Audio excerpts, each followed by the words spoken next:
Homewood High School Athletic Association and supporting sponsors proudly present Homewood High School Patriots football, the full game replay of last week's exciting matchup. Now for all the highlights and play-by-play action, let's go to the field. Well, good evening, everybody, and welcome to Homewood Stadium one more time as we get underway with the postseason playoffs of Homewood Patriots. This has been so far a splendid 1991 season. I'm Barry Copeland, and along tonight with Larry Wygan and our broadcast crew, it's our pleasure to be bringing you this rebroadcast of the Patriots game against the Erwin Eagles. Larry, I'm pleased to have you Mike's side tonight. Fred Morris is on the way to Athens, Georgia. I believe he's going to watch a little Auburn, Georgia action. But we're glad to have you with us tonight. The Patriots come into the game, as you all know, folks, 10-0 after a magnificent undefeated season completed last week for the win over John Carroll. Erwin, however, comes in 7-3.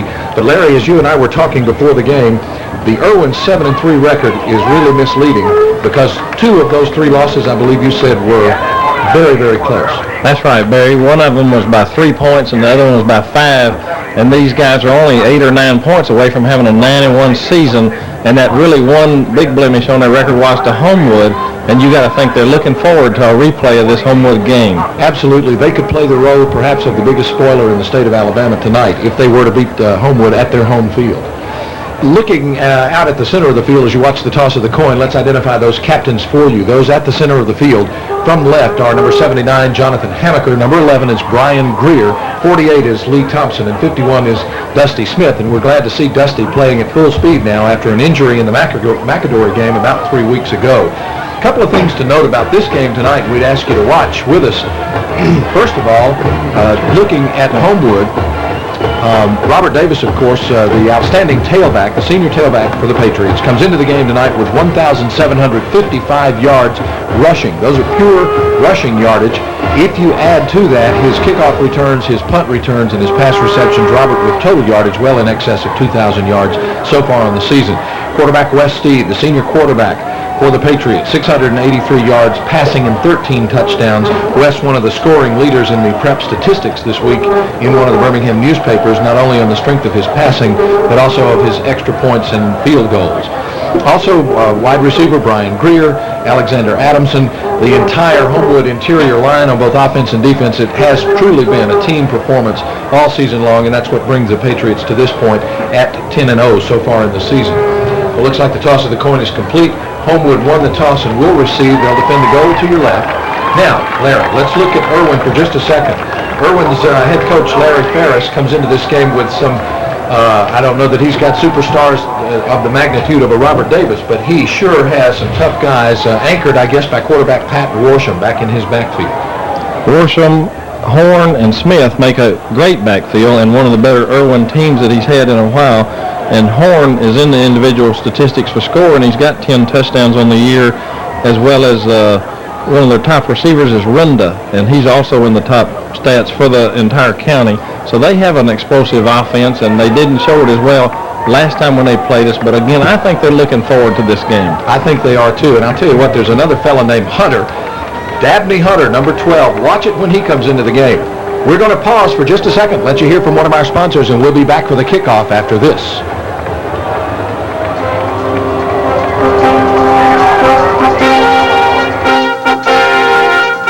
South Trust Bank is pleased to support Homewood High School athletics and wishes the Patriot football team a winning season. Whether it's community service or quality service at one of our convenient offices, South Trust Bank is working harder for you. Just about ready to tee it up here at Waltrip Stadium in Homewood as the Patriots defend their 10-0 season and try to push it to 11-0, and we've got some information on the playoff pairings for you later. But right now, let's see what's going on. We might watch for trick plays early in the game. No telling what the Erwin Eagles have up their sleeves for Homewood tonight. Now they spread to the normal kick formation. We'll tell you right quickly that deep to the near side is Robert Davis. In the center is Brian Greer. Deep to the far side is Elvin Skipper. And folks, we're underway. Well, this is the first playoff game of the 1991 season. Greer takes it in his own end zone, and it's a touchback. Something that Wes Steed has done to a lot of other teams so far this year, Larry, but they did it to us this time. So, no run back. Homewood sets it up 1st and 10 from their own 20-yard line. And I think the comment that you made earlier was appropriate, and that is that Coach Ferris has absolutely nothing to lose at this point. So run whatever you got to run to sting Homewood and sting them early. Barry, I think they're going to do something different. They're not going to play the same game they did against us last time. Okay, first play from scrimmage. Wes Steed over the ball. He's the quarterback. Backs in the eye. Now Moulton moves up to the flanker position. Steed with a long count. Drops back. He looks to throw on the first play from scrimmage. Steed rolling to his left. Throws long. Complete to Greer. I believe it's Brian. It was Greer. On the far sidelines. Out of bounds at what looks like about the 35-yard line. So Homewood striking early, too. Barry, I don't think he was that open. He made a great athletic move, just out-jumped everybody for that ball. But you talk about a new move, Moulton jumped up, it looked like at tight end. That's the first time I've seen him at tight end all year. Yeah, back just off the line a little bit. And so here Coach Gann comes with another offensive wrinkle. He's done this all season long. Keep those opposing coaches off their feet or back on their heels. Well, after the gain of 16, 1st and 10 for the Patriots. Line of scrimmage now the 36-yard line. So here's Steed again with another 1st and 10. Moulton moves up, looks like the tight end position again. Steed with the count. This time he wants to fake to Davis. Might have been a busted play. West tries it up the middle, maybe the 37-yard line, maybe the gain of a yard. That could have been a quarterback draw. I'm not sure if it was a busted play or a quarterback draw, but either way, that's, again, that new look where Moulton gets on the tight end and the flanker steps back and gets off the line. It's definitely something that we have not seen so far this season. So Coach Gann pulls it out of the bag for tonight's first playoff game against the Erwin Eagles. He may be trying to force him into a 4-deep situation. They want to play 3 deep, but let's watch it again. Here's Greer now to the near side. Andrew Jeske split wide to the left. Single set back, Steed pass, quick pass to Andrew Jeske. Complete at the 44-yard line, but hit hard and knocked down. Didn't get the number of the bust from Erwin that hit Michael, but he held on to the ball in fine style, and it looks like we're up to about the 43-yard line now. I didn't catch that number either. I thought it was, well, I can't see that far across the field, Barry. That was a great hit, though. Super solid hit. A gain of 5 brings up 3rd down and 5 now at the 43-yard line. The Patriots moving this the first 3rd down possession play of this young ball game. 10:08 remaining if you're just joining us. Here's Steed with the traditional give to Davis. Davis at left tackle. Going is tough.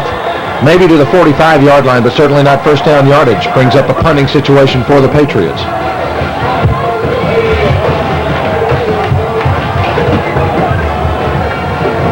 I don't know if Coach Larry Ferris has changed his defense up. We got a timeout on the officials right now, Barry. I'm not sure what this is for. Oh, somebody got hurt. Looks like number 46.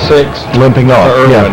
Going off on the other side is 46. That's Jason Hennington, the senior. Looks like he plays in a wingback and cornerback position on defense. At any rate, is it Steed in punt formation for the Patriots? It is indeed. He gets the punt away. Good punt coming down to the far sideline. Taken in over there by 12. That's Hunter.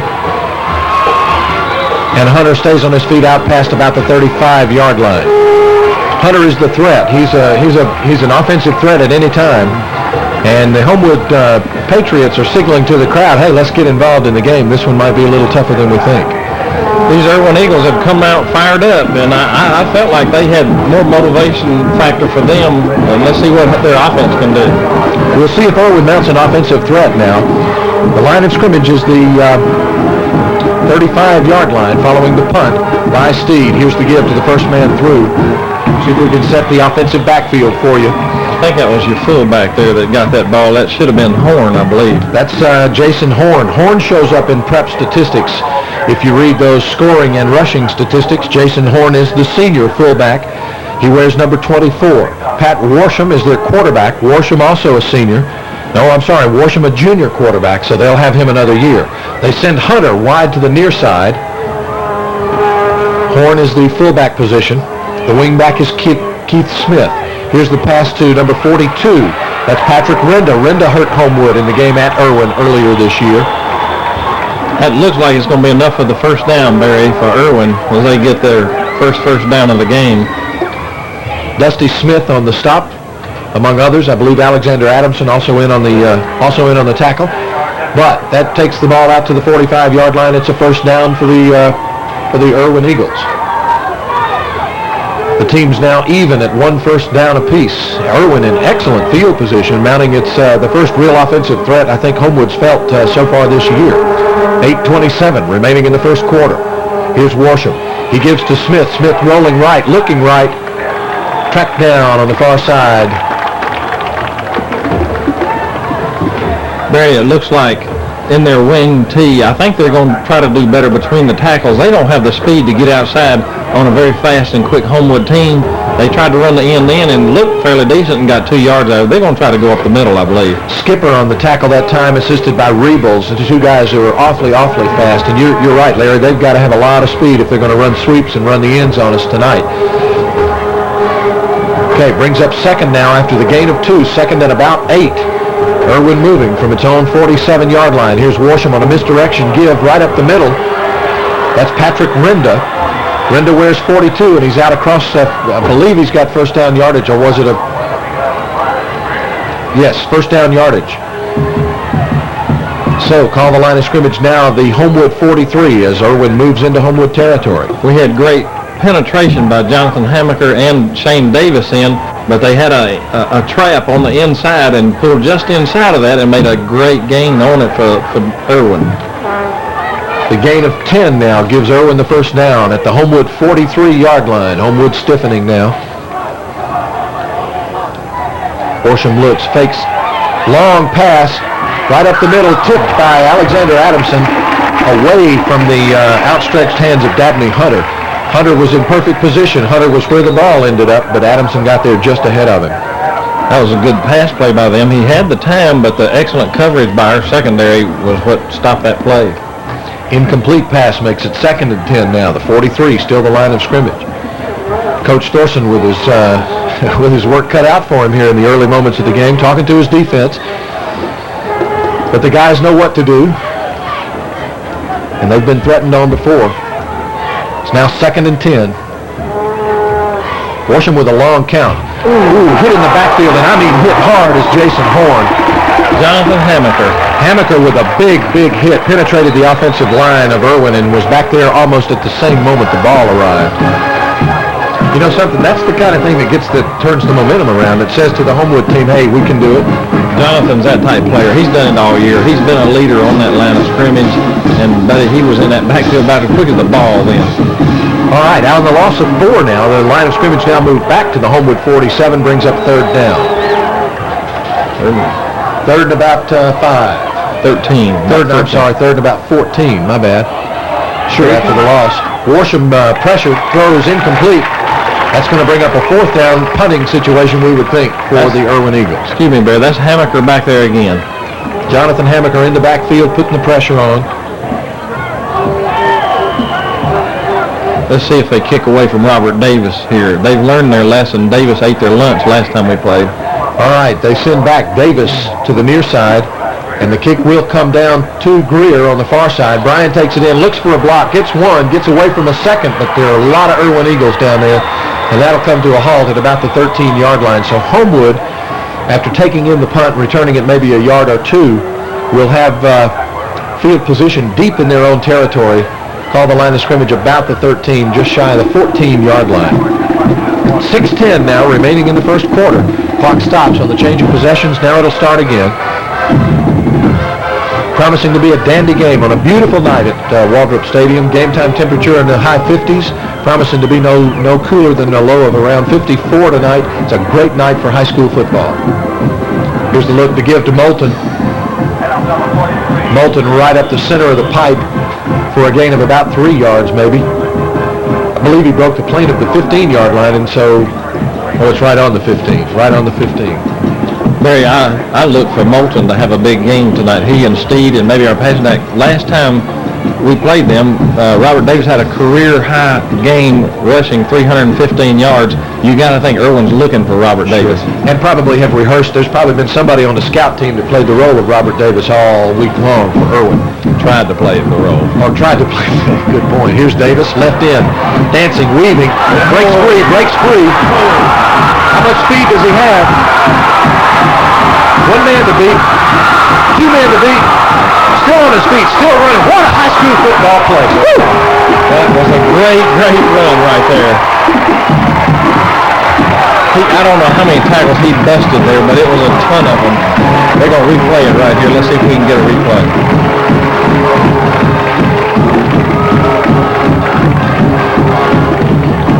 There he comes. I thought he was down at that point. 2, Now he crosses the 40. Now he's got one man to beat his speed. 3, It's amazing. 4, 5. Back to live action. Here's the pitch to Robert, who caught in the backfield. A good offensive play by the corner, the outside linebacker who was pursuing. Renda, who plays both ways, as so many of these guys do, for both Erwin and Homewood. Patrick Renda on the stop, and that's the loss. Let me get the stats here from sideline statistician and scorebox statistician Danny Callies and Mike Whitten. A 64-yard run from scrimmage for Robert Davis, taking the ball to the 18-yard line. Now the loss of 2 puts it right on the 20. So 2nd and 12 now. Here's Steve with a call from the ball right on his 20-yard line, on the Erwin 20-yard line. Robert wants some more. Just tripped up as he crossed the 20. He gets it down to about the 16, 17-yard line. 18 maybe. Looks like Scott Davis barely tripped him up there. He was almost gone again. A gain of 2 takes it back to the original line of scrimmage, bringing up now 3rd and 10. We'll have to see what Coach Newton calls. Receivers are wide right and left. Here's the pitch throw to Davis. Does he get a block? He got a block from Moulton. Cuts back and comes back to rest at about the 10-yard line. It'll be shy of first down yardage if the mark that I see is correct. Barry, he got a fantastic block that time from right tackle Stanley Lee, and the tackle on the Erwin side has already seen enough of Stanley Lee. He made a great block on that kid. Okay, 4th and a long 2, maybe 4th and 3 is a better call. This would be an obvious field goal situation for the Patriots, but it appears that they are going for it. Steed over the ball with 4th and 3 to call. The confidence says we'll make it. Rest with a keeper. I don't know if he makes it or not. Depends on the spot, and we're at a bad angle to be able to tell you what the spot is, but we should be able to tell you pretty soon. I think he came up a little short, Barry, I'm afraid. It was a long 2 yards to go. They're going to measure. Time is out for the measurement. It's probably going to be a half a yard or so short, but we'll let the chains decide that officially. Erwin buckling its back a little bit as Homewood penetrates deep into its territory. Did not make it. A big motivator for the Eagles, and so the ball goes over on downs. However, Erwin is backed up in its own territory. They're inside their own 10-yard line. Big play for Erwin's defense early. They've stopped us twice, which I'm not sure if they stopped our first team defense at all when we played them over at Erwin. These kids are really fired up for this game, and Homewood realizes they're in for a big league match tonight. They really are. Erwin playing inspired football as the clock moves now. We'll try to keep you up to date. 2:40 remaining in the first quarter. Here's Patrick Worsham. Pat Worsham, the quarterback for the Erwin Eagles. He gives to Horn. Horn, the workhorse in that Eagle backfield, but he's not got anywhere to go on that play. The ball still shy of the 10-yard line. I don't know if maybe he gained a yard. Looks like Lee Thompson and Shane Davis doubled up and stuffed that play pretty well. Well, and I think Dusty Smith also in on the play.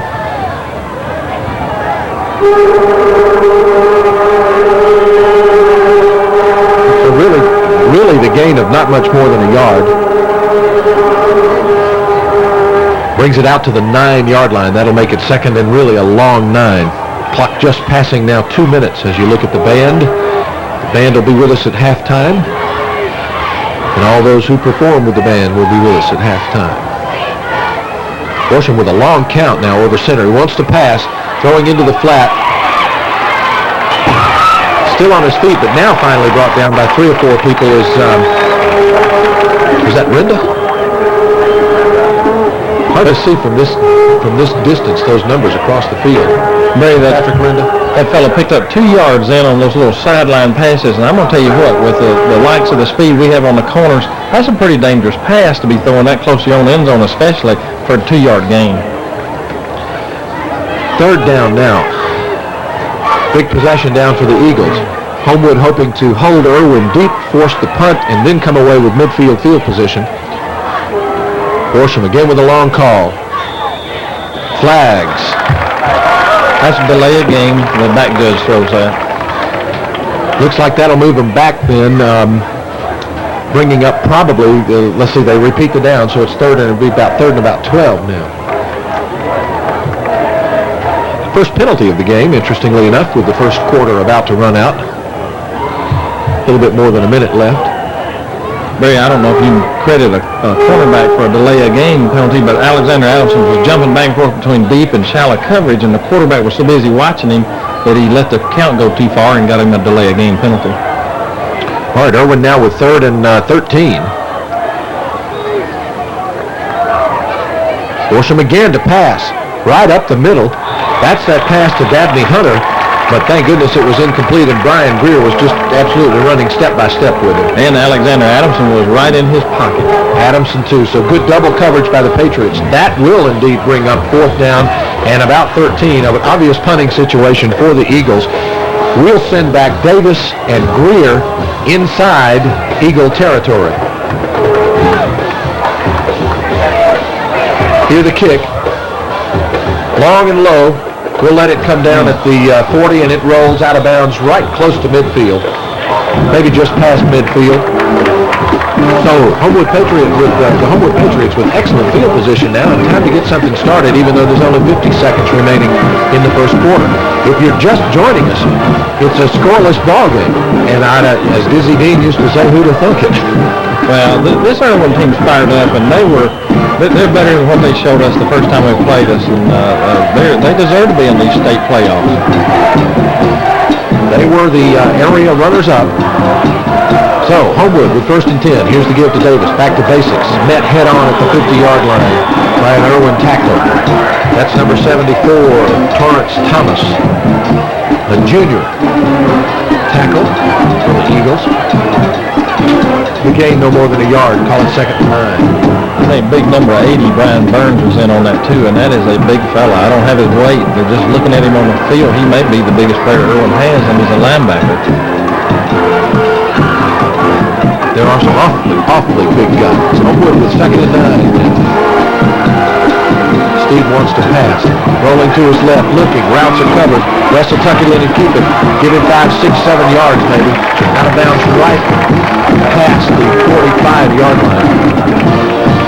So that stops the clock with only 7 seconds remaining in the quarter. They'll bring it out and set it. And we should get one more snap underway before the quarter ends. Then it's third down and 4 yards to go. Of course, we're hoping to make it, but if we don't, at fourth and maybe a yard or something, I wouldn't be surprised if Coach Ginn would go for it even this early in the game. And in this field position. Then here's third and 4. Steve on the give to Davis. Second man through. He fights, struggles, but he's going to come up short again as the quarter runs out. Wow, we'll be back for more of this struggle in just a moment, but right now we'll let you hear from one of the folks who helped sponsor these broadcasts, and we'll remind you you're watching Homewood Patriot Football.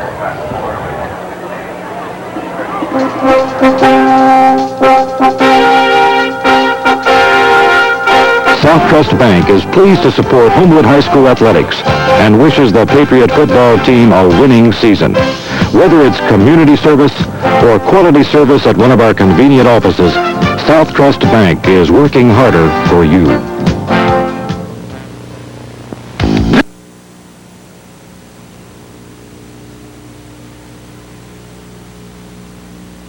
To the break, giving Homewood all it can handle so far. Well, we've moved the ball fairly well, but they stopped us when they really had to. It's 4th and 2, because I think it's 2. We're sending in our punt team at this time, Barry. What I missed was, well, let's see, this is just the change of the quarter, so we don't spend a timeout there, but it looks like Homewood's still trying to decide a little bit about exactly what we're going to do. You better hurry, we're fixing to get a delay of game penalty. Steed is the punter. Weebles is to snap. Deep will be Patrick Rinda, number 12 for the Erwin Eagles. A high snap from center, but West gets it away, puts it up real nicely. Rinda's taking it in at the 5-yard line. They got a return on. He got a block on the far sideline, but he'll go out of bounds somewhere shy of the 30-yard line. Good return, though. They had absolutely nobody rushing. You knew that the return was on. Yeah, Wes, in fact, I believe it was in the game against Erwin earlier this year that he just paused for a minute and let his coverage get downfield before he kicked. A 36-yard punt, and that reminds us that the stats show that punts for Erwin so far in this game, the 2 punts for Erwin so far in this game have been up 33 and 46 yards. That punt by Wes Steed, a punt of 36 yards, but a fine return by Renda brings it to the 29-yard line, and that's where Erwin starts. The give is to Horn, the first man through. Horn with not much running room.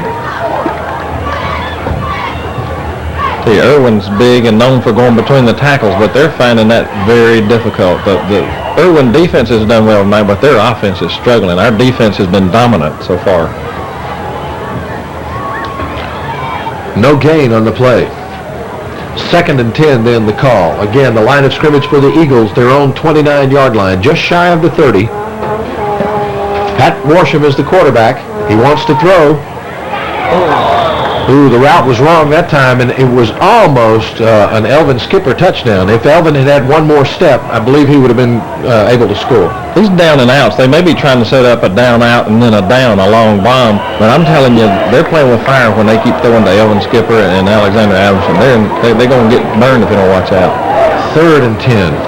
Larry, I've got some stats here from the first quarter, and they're not lopsided stats like we usually have in the first and second quarter. Well, I don't know. When you look at total yardage, it is, but you would not think the score would be 0-0 with these stats.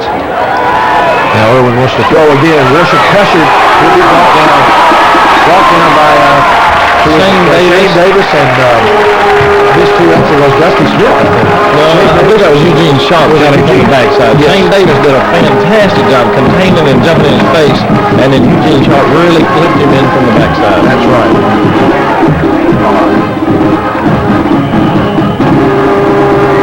That's right, it was 28. Okay, that's a punting situation then for the Eagles. Deep is Davis on our near side and Greer on the far side. We've got a 9-man line. I don't know if we're faking going for it or if we're going for it, but this could be interesting. While we're waiting, Larry, interesting that total offense in the first quarter, Homewood with 116 and Erwin with 22. 116 to 22 total offense, total yardage. Ooh, almost a block. Almost a block. Punt comes down to Davis on the far side, right at the 50-yard line. He'll get maybe 2 out of it, but that's all. You know, Alexander Adamson just almost got his hand on the ball. He was really close. I think we had the return on, and Zan was the designated rusher on that, and he almost got it by himself. He really did. He worked his way outside of his man and almost got his hands on it. Well, Homewood with excellent field position now. The clock moving with 10:21 to go in the half. Still no score, folks, but Homewood with the best field position of the game so far on the Erwin 48-yard line. A 31-yard punt by the Eagles, and we're in business ready to go. Steed's pass out of bounds, intended for Greer, but there is a flag on the play, and it was thrown in our backfield. There was the referee that threw it, and that's usually against the offense, and that's what he just said, illegal procedure, Homewood. That's an indication that, they spotted some motion, some movement right before the snap? Somebody was moving before the ball snapped.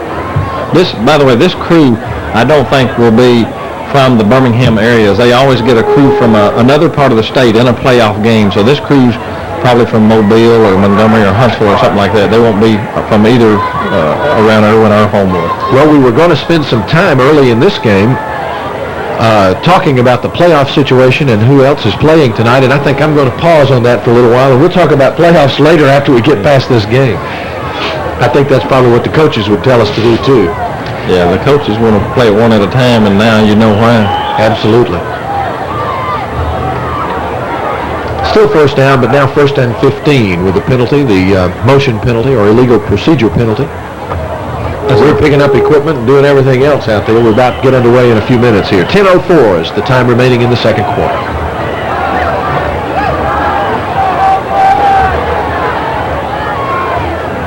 Steve with the give to Davis. Right tackle is the call. Across the 50 to about the 47-yard line as Homewood moves back to basics. Homewood's out playing Erwin, and if we can continue this way, it'll finally break our way. They can't keep playing on the edges, stopping us deep, and playing on offense down on the 14-yard line. It's going to break for us as long as we keep the pressure on the ground. Gain of 5 by Robert Davis takes it down to the 48-yard line in Erwin territory. Robert with 86 yards rushing tonight so far on 9 carries. His average on the season is about 9.2 yards per carry. Here's the pitch to Davis.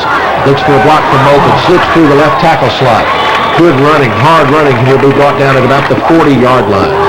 It's going to be a couple of yards shy of first down yardage, bringing up third and about 2.5, maybe third and 3.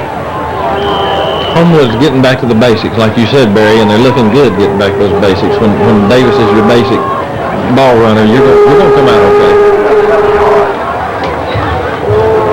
It's the third down situation for the Patriots.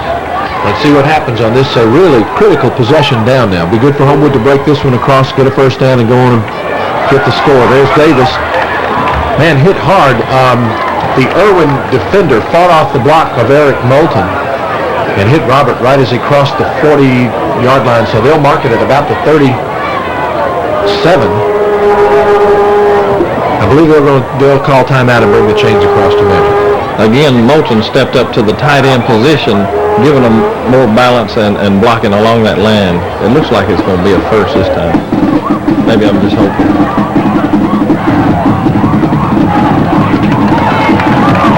There's the signal. First down for the Patriots, and not by much, but that doesn't go down in the scorebook.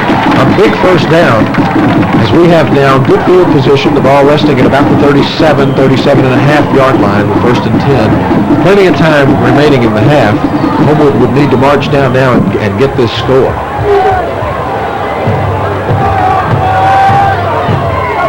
Steed with a give to Davis. Davis at left tackle, down to about the 30-yard line. Barry, when Davis goes through that line, he's just right behind Eric Moulton. He follows that block so well and depends on big old Eric Moulton. I'm not sure, but what he can hide behind big old Eric Moulton pretty well. Now, wherever Robert plays next year, he may wish at times he had big old Eric Moulton out there. Eric is a fine young football player, and I think, again, I still say one of the most dramatic runs in high school football I've seen was the one where Eric dragged about half a team with him for 15 or 20 yards. After the gain of 7, second and about 3 now for the Patriots as they move. Steed rolls to pass. He wants to capitalize on the easy first down situation, and Alexander Adamson takes it in and moves it down to about the 20-yard line. Barry, I don't think Alexander Adamson is the biggest tight end in the state of Alabama, but he may very well be the fastest tight end in the state of Alabama. He is quite a threat coming off the tight end position. We appreciate the fine work of our cheerleading squad. They keep the folks on their feet most of the time, and they do a super job. Whether the weather is nice like tonight or if it's bitter cold like it was at John Carroll, they do a great job for us and have all year long, and will continue to, I'm sure. First down for the Patriots. Here's Davis again. He wanted the right end, moves back in, still on his feet, running. Touchdown, Homewood. That was that two tight end offense again, and I think every time we've been in it, we've run to Eric Moulton's side. This time we swept around the other side and all the way into the end zone, almost untouched. Let's look at the replay. You'll see Davis try the right side and then cut back in. After that, it was just a scamper all the way down. Beautiful run, beautiful blocking, and you got to get credit to coaches. Erwin's having to adjust to another new look. All right, the extra point attempt. Wes Steed will kick it. Ryan Greer holds it. Eric Rebels will snap it back. Good snap from center. Kick is up. Kick is good. Time is out on the field. 7:11 remaining in the half. And Homewood now takes a 7-0 lead over the Erwin Eagles.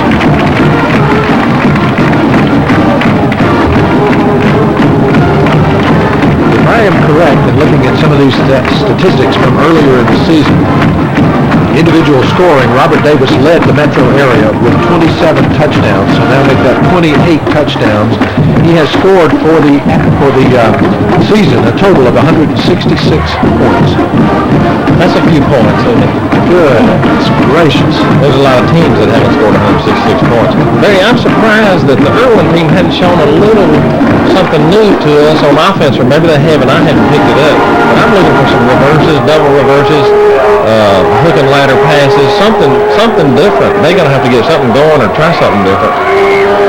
All right, Wes Steed to kick it.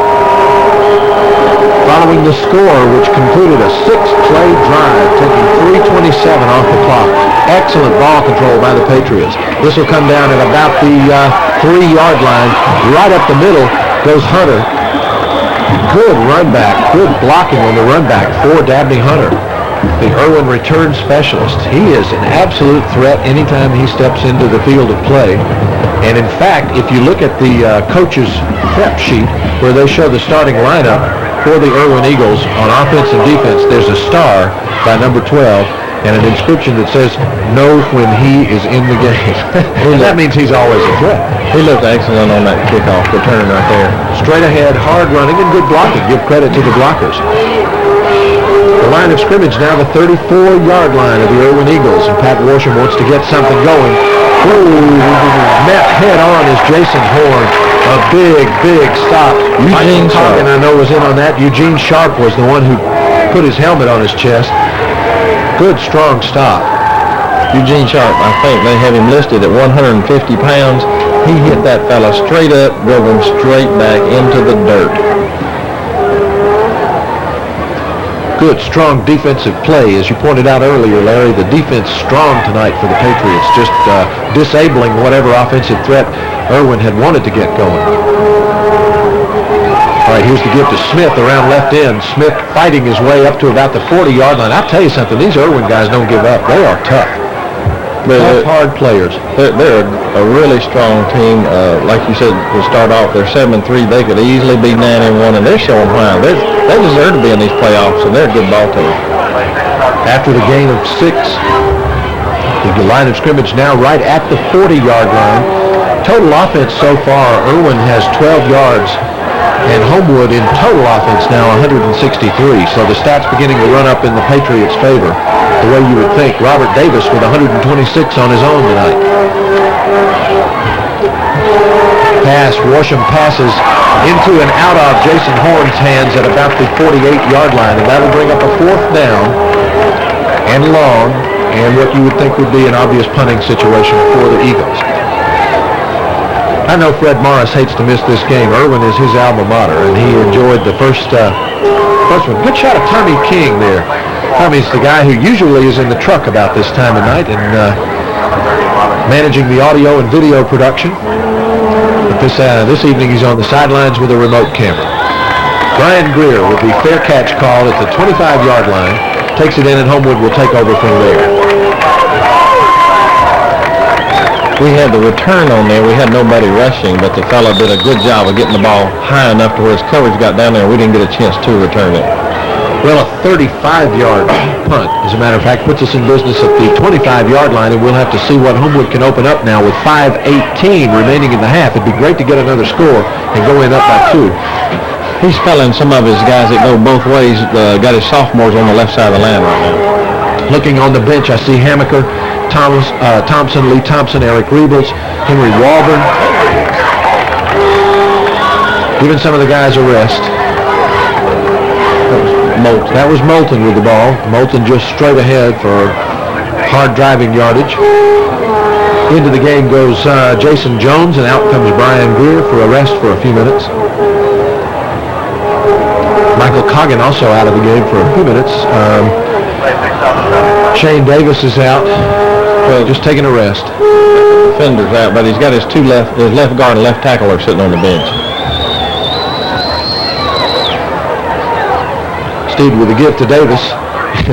Davis and the rest of the team moving forward to about the 35-yard line. It'll be close to first down yardage, but I think still a little shy. It'll probably bring up 3rd and short. Here with Rebels and Hammaker on the bench, and you got Kip Cowan and John Whidden in there. A pair of sophomores replacing those seniors. I think on a weight alone, you probably got more weight on the field with your sophomores than you do your seniors. You probably don't have the experience and the quickness and the strength, but first down is the measured call, so Homewood beginning to work out a little working room. 4:21 now, the clock moving.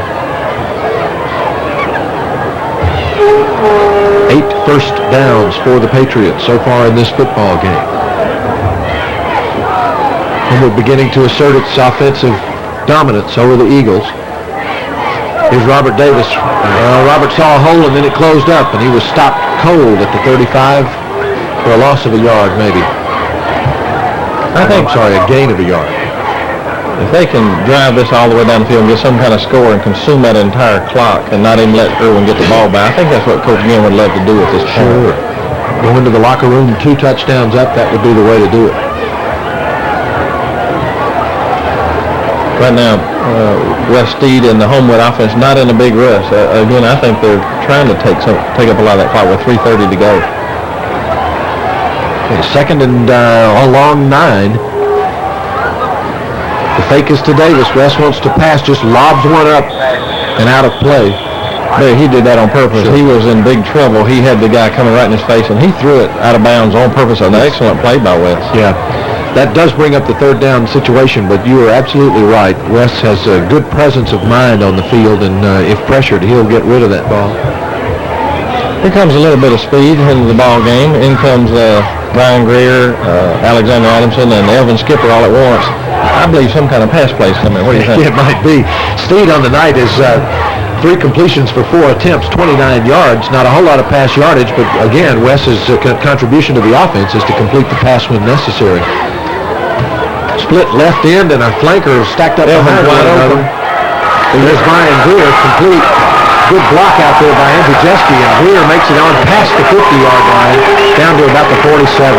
Great block by Michael Andrew Jeske. He had a bunch of receivers open in. They splattered all over the field, and all of them were open, I think. Those guys were so confused, and they didn't have the speed to cover it with, really.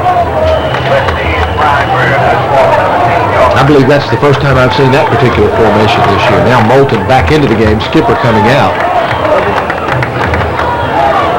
Elvin went down just past the sticks and hooked, and he was wide open, but West saw Brian and justifiably so threw it to him wide open and ran for the first down. Excellent play by all of them. Yeah, West now with 55 yards of passing yardage on the night after the gain of 16, the completed pass to Greer, a gain of 16, the line of scrimmage now the 48, close to the 47 of the Erwin Eagles. Steed looks, gives to Davis. Davis stopped at the line of scrimmage. I'll tell you who's putting the hurt on us is that John Fox, their tackle, the senior, number 66. He just seems to be wherever the ball is. Well, I think a lot of them are keying on Davis, too. You know, Moulton had a nice run up the middle, and the passing game has worked well, too. All right, 2nd and 10 now.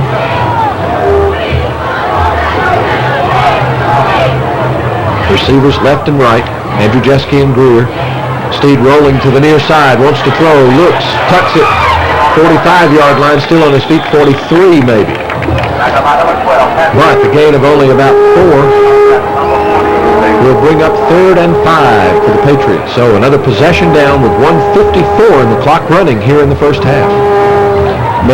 West made another good play. When he broke around that end, he looked downfield, and I did too, and our receivers were covered, and West did the right thing and just ran it for all he could. I thought he got out of bounds, but the referee says no, and the clock continues to roll. 1:36, 1:35, the time remaining. The ball resting on the Erwin 44-yard line, and it's 3rd and a long 5 for the Patriots. Skipper in motion to the far side of the field. Steed faking.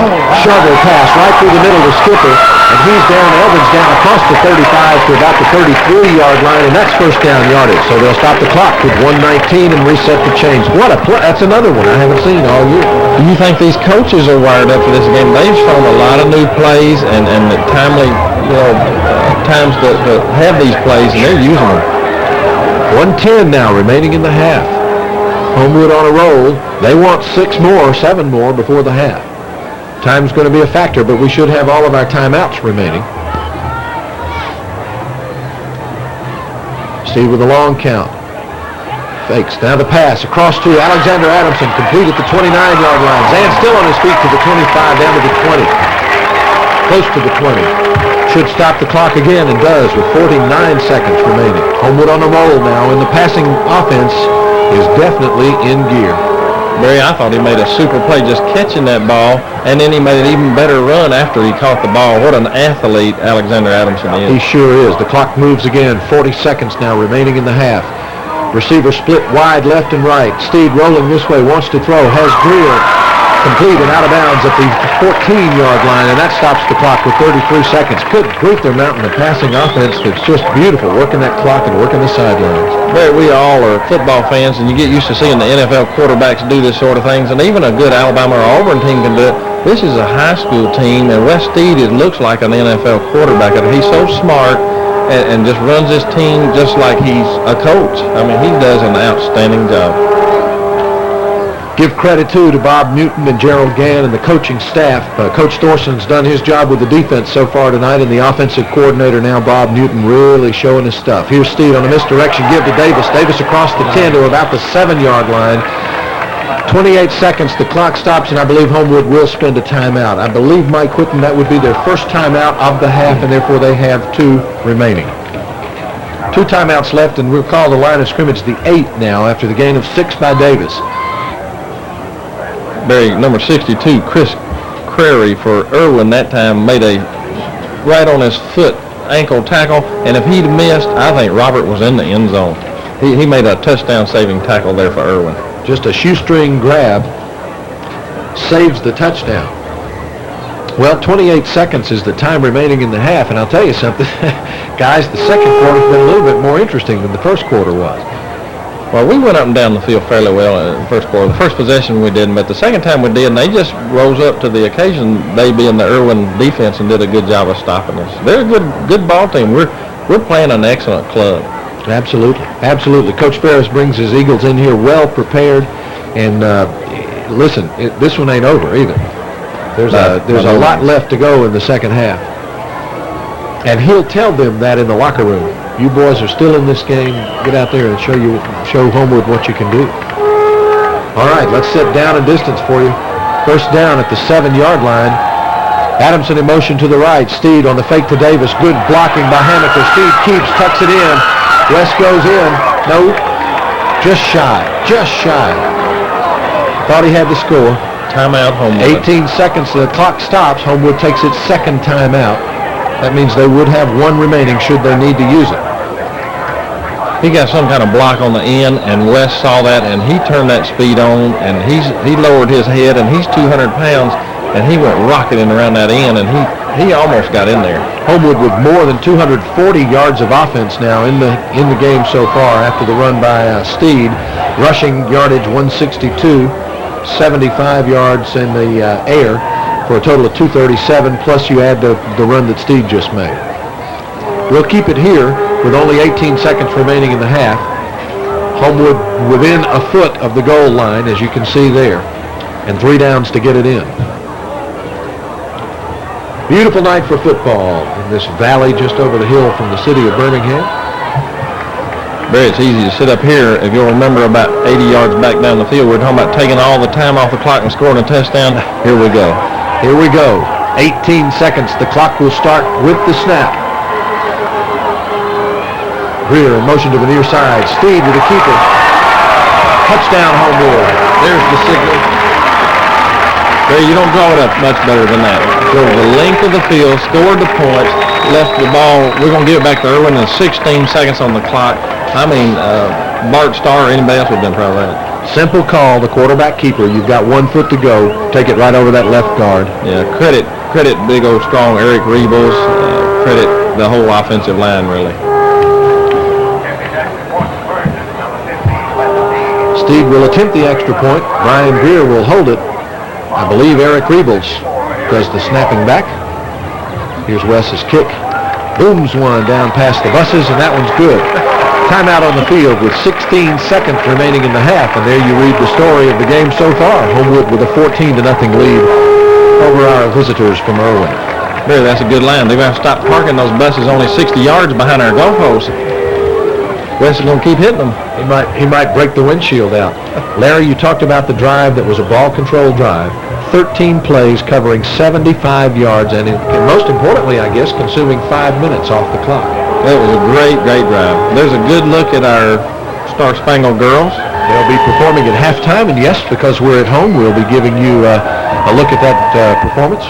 Cameramen will stay on duty. One Star Spangled Girl who will not be performing is Liz Denson, who really messed a knee up bad at the John Carroll game during a performance. And I saw her earlier tonight. She's got a big brace on it. And we hope she's better and better soon. Here's West to kick it off. A little dribbler, doesn't want a long run back.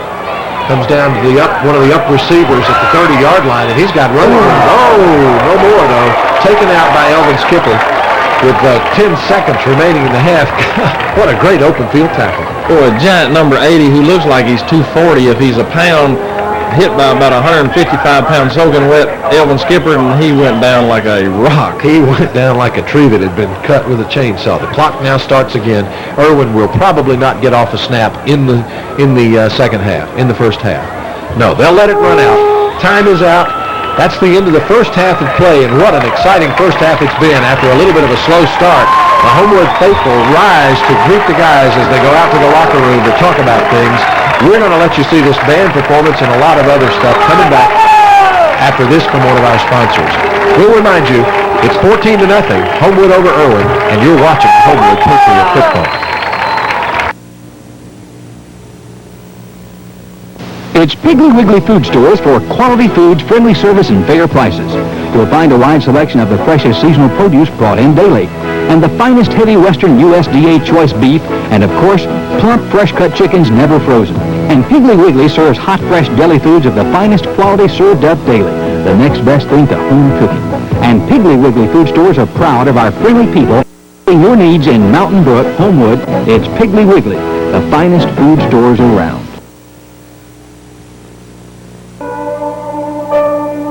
I spend a lot of my free time with my son, Will. Right now, I'm laying a foundation for him. And I believe that relationships flourish when quality time is spent one-on-one. Here's to Tony Robbins, AmSouth banker, who believes quality banking means giving his customers his sole attention. Face-to-face, person-to-person. At AmSouth you'll see it. Then you'll believe it. This is the place where winners and losers are made. What does it take to be a winner? According to one well-known football coach, it begins with a great game plan, followed by excellent practice habits, and then the players must accept the game plan. In order to become a winner in life, we must accept God's game plan. We do that by accepting Jesus Christ as our Savior and Lord. I'm Gary Fenton, pastor of Dawson Memorial Baptist Church, inviting you to become a winner in life.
invite you to visit our office, conveniently located at 3026 Independence Drive, next to Piggly Wiggly in Homewood. Union State Bank is a full-service bank dedicated to providing friendly, quality banking services to our customers.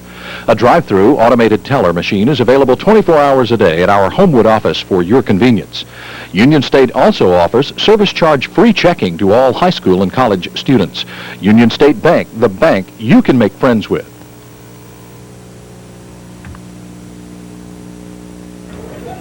Back at Waldrop Stadium for the second half of play between Homewood and Erwin. And as you look at the cheerleaders throwing out footballs, I got to say thank you to my good friend Joe Miserani, who made those little footballs possible tonight. Joe bought a bunch of them, and so all the kids will get to take one home tonight, and we appreciate that. Homewood ready to kick it off. West Steed teeing it up. Patrick Renda deep for the Erwin Eagles. I'll tell you real quickly that the statistics are awfully lopsided, and we'll try to get you those. Earthquake. Here's the kickoff. West Steed sends it deep. It'll come down right on the goal line, maybe the 1-yard line. Renda with it in tow, brings it up to about the 25-yard line. Outstanding first half of play by the Homewood Patriots, who amassed 170 yards rushing against the Erwin Eagles. Catch this, Larry Wygan, 7 yards rushing offense for Erwin in the half to Homewood's 170. In the passing department, West Steed completed 7 of 8 for 75 yards. Pat Worsham of the Eagles completed 2 of 7 for only 11. So total yardage, 245 for the Patriots and 18 for Erwin. Strong offensive performance. Here then, Erwin moving. The line of scrimmage, the 27-yard line. Horn looks for running room. Finds his way up to about the 30 where he's hit down hard. Looked like Shane Davis in on that stop. Other stats you might be interested in: Homewood punted the ball twice for an average of 35 yards in the first half. Erwin punted the ball 4 times for an average of 36.3 yards. And the man you just saw there, Coach Mike Thorson, largely responsible for this outstanding defensive performance in the first half.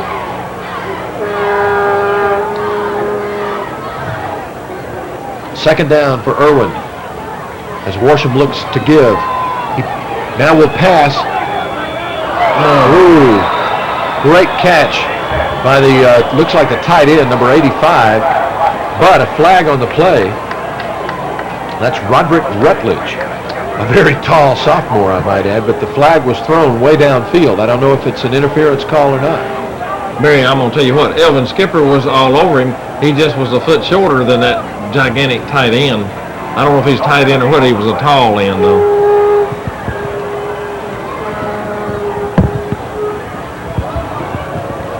Talking about what you were saying in the first half, I'll say one other thing. Coach Gann and them have made a mistake, and that is spoiling all of us fans with 30-0 leads at the half. We're playing an excellent team, and Homewood's played an outstanding game to be up 14-0 at the halftime of this one. Well, no flag on that play, although we saw one thrown. The play stands in the line of scrimmage now, the 46 of Homewood. So, big strike offensive play is the give to Jason Horn. Horn gets met at the 41-yard line by a host of Homewood tacklers. Henry Walburn, Michael Coggin, Dusty Smith, and others.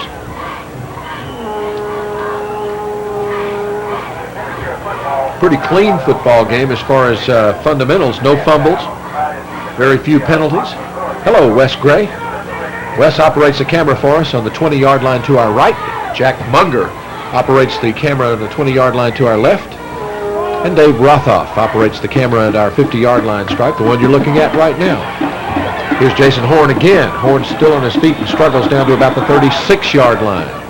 Very excellent kick-out blocks by their guard and tackle. Kicked out Eugene Sharp and Dusty Smith, and they cut right inside them and had a nice hole, and they're making some large gains here. Erwin now with 2 first downs in the young second half after the gain of 6 by Smith. The line of scrimmage, the 35-yard line. There's a good close-up of Elvin Skipper there. Good shot of Elvin Skipper. Had a great first half and looking for even more in the second half. Worsham now with First down at the 46, at the 36-yard line. Long pass. Oh, great coverage. Overthrew just about everybody, and Elvin Skipper, again, right with the intended receiver. If anybody had caught that, it was Elvin, because he was deeper than the guy trying to run down the field. Elvin had perfect coverage on that man, and the guy just overthrew all of them. That was not the same receiver, I don't believe, that caught that pass the first time. That was not number 85. I wish I had height statistics on him. He must be 6'4", 6'3", easily. Or 6'6", maybe. Or 6'6", and he's a sophomore. And he straight up lined up on Dusty. Man in motion to the left is number 42, Patrick Renda. Worsham looks. He's looking to Renda, but pressured by three Homewood defenders. A lot of blockers. Complete to Horn. Horn has it at about still on his feet at the 20. Down inside the 20 to the 15-yard line. Well, the Homewood defense made Pat Worsham pay for it, but he unloaded that pass just before Hammaker and Smith and Shane Davis got to him. And the result inside, almost like a screen pass, Larry. It was a screen, Barry. Dusty's been blasting that big tight end to delay him getting off the line and then rushing. That time he blitzed through, and they threw right over his head and had a great wall of blockers in front of that man. Coach Gann on the sidelines watching as this Erwin Eagle offense just churns out the yardage. Great hit. Who else? Hard hit in the middle by Jonathan Hammaker. The yardage on the past 5 plays from scrimmage for Erwin, 23-yard gain, 6-yard gain, 6-yard gain, 21-yard gain, and that time the loss of 2. Big playmaker, Mr. Jonathan Hammaker, has been all year. Yeah, when you need a big play, Jonathan's there.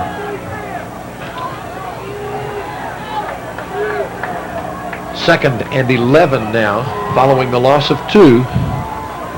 Pat Worsham fakes to Smith, looks right down the middle, wants to throw right down the middle, tipped. Woo. Goodness gracious.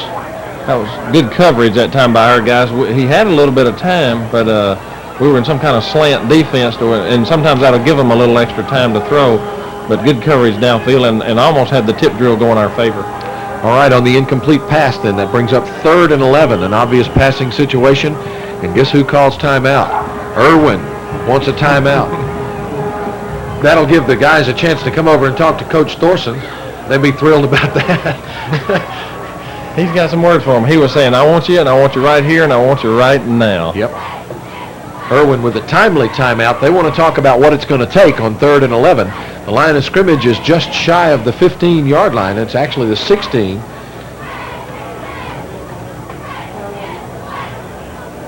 This is a big series starting out the 3rd quarter. A lot of coaches put a lot of emphasis on this opening series. Erwin's got a great drive going right now, but they're looking at 3rd and 11, and I'm hoping that our defense, which has really turned them down all night, is going to stand up to the occasion right now. Well, they've been tough, and things started off a little wobbly in the very first few plays from scrimmage. You remember Erwin, after we turned the ball over, Erwin drove, and drove rather successfully. And now they come out of the locker room, and you got to imagine, Larry, it was probably a pretty steamy locker room for Erwin, with their coach Ferris telling them, you guys are still in the game, and indeed they are, down only 14-0 here midway through the 3rd quarter. Interesting that the mark of the ball looks to me like it moved it back a little bit, as moved it forward a little bit for Erwin, closer to the 15-yard line. Yes, it was better on the 15. It was on the 16 a minute ago. I'm not sure quite how it got up there, but because there haven't been any plays run. 3rd and 11 still, the down and distance. Here's Worsham, an obvious passing play. Right over the middle, big time. Touchdown Erwin. Beautiful pass play to Keith Smith. Smith, the junior halfback. Absolutely pinpoint passing accuracy right between 2 Homewood defenders, and so Erwin strikes blood and puts 6 on the board with 8:06 remaining in the 3rd quarter.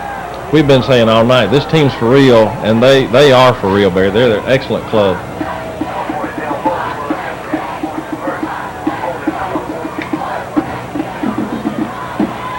Worsham holds. Here's the extra point attempt. The kick is up. Give us a signal. And the kick is no good. It could be a significant missed extra point. We'll hold it right here for just a moment and take time out. With 8:06 remaining in the third quarter, your score Homewood 14 and Erwin 6. You're watching Homewood Patriot football. When you think insurance, think Buddy Wade. Auto, home, business, life, or health, no matter what your insurance needs may be, Buddy Wade is your local State Farm agent with the insurance experience you want. From his office at the corner of Palisades Boulevard and Columbiana Road, Buddy has served Homewood and surrounding areas for over 15 years. When you think insurance, think experience. Think Buddy Wade. Come by and visit his office or call 942-4444. Back to Waldrop Stadium, where Erwin gets set to kick off against Homewood. They're bunched up in a knot. We might expect an onside kick, but they've done this before and ultimately will spread out for a normal kick. And now they do. That Erwin drive, Larry, consumed 9 plays, 73 yards, and almost 4 minutes off the clock. But most importantly, 60 of the 73 yards were passing yardage. Come on, Robert. All right, Mr. Robert Davis back at the 5-yard line, looks for running room, takes it right up the gut. He'll come down shy of the 30. The point you made during the commercial break, Larry, I think bears repeating. A couple of firsts for Homewood in this game. The first time... Go ahead. The first quarter, this was the first quarter that we haven't scored offensively on that in all 11 games now this season. And this is the first time I remember that the opposing team has taken the opening kickoff of the second half and driven the length of the field on our first defense and scored a touchdown. 9 plays covering 73 yards, an impressive offensive drive for the Eagles. Well, following the 23-yard return, here's Davis again from scrimmage at the 32 maybe, 31. They try to mark it where his knee first touched the ground. Robert with a gain of 4 out to the 31-yard line. Wes Steed looks to the sidelines for the signal. Play called in by Coach Bob Newton and signaled in by Coach Dickie Wright, the head coach of the Homewood Middle School Patriots. Interesting now with the missed point after attempt, Erwin must score twice. Or go for 2. Or go for 2. Steed with a long call. Here's the give to Davis again. Left end is the call. Robert wide open. One man to beat. Stops, cuts back. Brought down at the 45-yard line. He is an exciting player. Number 42 for them, Patrick Renda, saved a touchdown again. They had a good angle on us. I think you'll see it if we look at it on instant replay. The angle in their defensive secondary was just too severe. Robert knew he had to cut back, and at the last minute, somebody caught him from behind. Explosive running. Look at big Eric Moulton knock that fella out of the way. Good reaction by their corner, their safety on the weak side, on this side. They come back in and trip Robert up. Well, after the first down, here's the give to Moulton. Moulton right up the middle. Eric Moulton taking it to the Erwin defense. Moves the ball across the 40 down to the 35-yard line. Close to first down yardage again. The officials want to look at it, though. They call timeout to measure, I believe. Barry, you got to give a lot of credit to Jason Zarza and Carpenter and Eric Rebels and Hammaker and Stanley Lee. They did an outstanding job on that. Big Eric Moulton's a load to bring down. He really is. Hard, strong running as they bring the chains across. We'll see if we're close to the first down. I tell you, the more Eric goes up the middle, the more open Robert's going to be running around that end, too. Looks like a first. First down, Homewood. Feel the momentum. Homewood on the move now. In the first down department in the second half. Erwin with 3, Homewood now with their second. The statistics this half not so lopsided as they were in the first half. If anything, perhaps to their favor. So the Homewood offense works to get something going. Here's Andrzejewski in motion to the far side. Steed with a give to Davis. Right up the middle. Big gaping hole in the Erwin defensive line. And what? One more little step on his balance, and Robert Davis scores. Very giant hole in that giant line. Hole. Oh, beautiful, beautiful blocking. Replay coming up. Look at the hole in the middle of that line. Just incredible blocking assignment. Excellent performance on the part of that offensive line. A gain of 26 to the 15-yard line. Davis now with 20 carries, Larry, and 177 yards on the night. He started with 17:55. Pass complete to Greer. Greer at the 10. Dragged out of bounds at about the 7-yard line. Barry, it's a beautifully balanced attack here. Passing the ball out to Brian Greer. Big Eric Moulton taking it up the middle. And, of course, Robert Davis doing his usual great running. Robert now on the season with 1,932 yards rushing. And I can't tell you how much in punt returns, kickoff returns, and pass receptions. I think he threw the ball once, as a matter of fact. Gain of 10 on the completion to Greer. Takes the ball to the 5. Here's Wes Steed with the call. The pitch is to Davis. Davis cuts inside. Touchdown, Homewood. All right. Barry, by an offensive club that had their minds made up and took charge when they needed to, when the game is getting close again. Tested, and they respond. Here's the replay. Look at it again. Nothing denies this man the goal line on that particular play. Again, excellent blocking. You've got to give credit to that offensive line. Eric Moulton time and again does it for Robert Davis. The extra point attempt is by Wes Steed. Brian Greer holds the snap, and Eric Riebel sends it back. Kick is up. The kick is good. Time is out on the field with 5:12 remaining in the third period of play. Homewood now with a 21-6 lead over the Erwin Eagles. We see a lot of the numbers moving out onto the field as the kicking team moves out and gets set to do it again. Barry, I think we're going to see a fired up defensive club for Homewood go out on this field. They're not used to it all the way down the field, and they're going to be fired up. I think you're going to see some interesting defensive play coming up on defense for Homewood. I don't know that Homewood's going to hold back a lot tonight. No, I don't think so. The coaches aren't. I got Coach Thorson, I'm sure got the attention of his defensive club while the offense was doing their work on the field just then. Well, he and Mr. Hammack are having a conversation on the sidelines right now as Steed kicks it off. High kick. It'll come down at about the 7-yard line. Renda, again, the ball carrier for the Eagles, and he's still on his feet, still moving. Wow, good return by Erwin as they bring it out to the 40-yard line and just beyond. So they start with excellent field position now. Still a lot of time in this football game. 5:04 remaining in the third period. Barry, the Erwin kicking game's been excellent all night. Their kickoff returns, their punts, their punt coverage, they've had an excellent kicking game all night so far tonight. I'll tell you, the ball carrier, Renda, took it in on the 6-yard line and moved it 34 yards. So the line of scrimmage now the 40. Here's Worsham. He's going to pass. Coming outside to Renda. Skipper hit him right as the ball crossed his fingertips. The ref looked at it closely. Thought he had his hand moving toward that flag, but he did not. And so the incomplete pass will bring up 2nd and 10. Good defense by Elvin Skipper. Elvin wanted to let that guy know he was right there. Next time, if he wants to hang on, Elvin will finish that lick off. Lee Thompson was blitzing that time, too. They're going to put some heat on this Erwin club this time. Interesting that the last drive for a score by Homewood covered 73 yards, just as the Erwin drive for a score covered 73 yards the series before. So Erwin and Homewood slugging it out. Pat Worsham to throw. Incomplete across the middle. I believe he trapped it.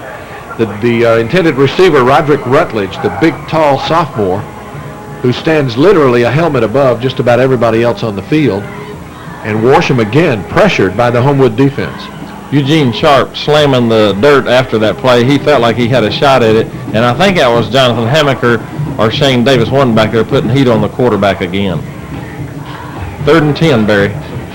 Pat Worsham now 5 completions on 14 attempts for the evening, 70 yards in the passing department. A couple have been key ones, most of them incomplete. Worsham wants to throw again. And complete to Hunter, Dabney Hunter, at the 12-yard. Lose your mind, Barry. Number 12 is Dabney Hunter, and it was complete at the 45-yard line. A big first down for Erwin. That's just a great pass play there. Great pass, great catch, and good blocking in the line. Just a good play for Erwin. Caught it low, below the belt, on the run, hard, right out of bounds. Erwin using the clock effectively as they stop it with 4:33 remaining in the third quarter.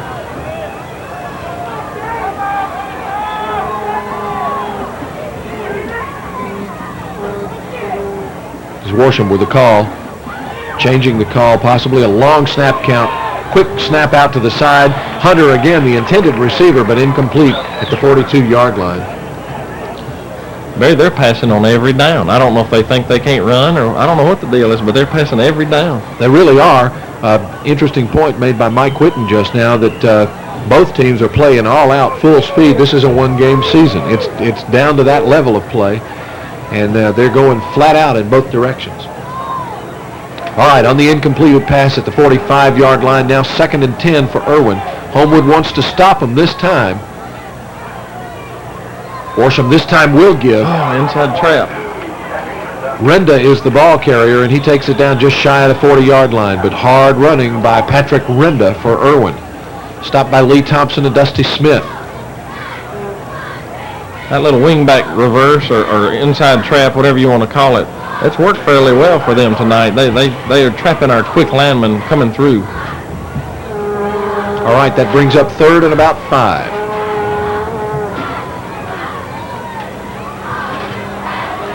Big 3rd down possession play for Erwin. 3:54 now remaining in the 3rd quarter. Worsham again with a long call. Wants to pass. Looks outside to Dabney Hunter and incomplete. Critical incompleted pass that time. Hunter on the little down and out. Defended by Skipper, but that brings up 4th down, and it looks like they'll punt. 4th and 5 at the 40. It may be a tough call, but you're right. They're getting in the punt formation.